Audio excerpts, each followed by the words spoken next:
Hi everyone, my name is Mayela Vazquez and today I'm going to show you some of my favorite skincare products to create a glowy, beautiful skin and before makeup. So it's very important that you take care of anything that you put on your skin before your makeup application. So that's why I really want to focus on these 4 products that I truly love.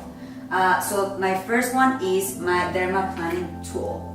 This one creates an even and clean canvas before the makeup application. So my second one is my Hydrating Serum.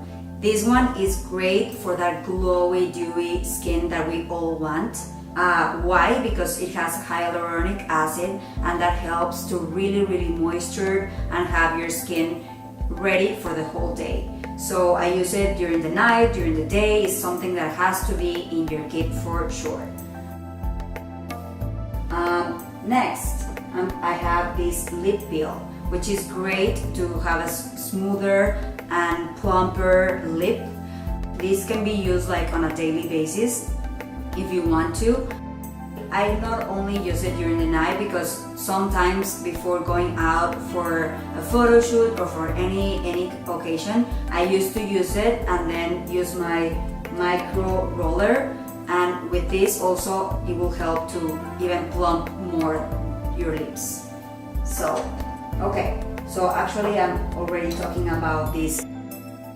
This one is great to stimulate and to help your skin look also younger. It's for anti-aging purposes. It's just something that I love using. I love doing like massages in my skin and facials and all of that. So this is part of that. So you can have an idea of how my routine is, and I hope you can learn something from this.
Okay, so now I'm ready with my no makeup and my glowy skin. I hope you learned something from this video and from my routine, and to see you next time.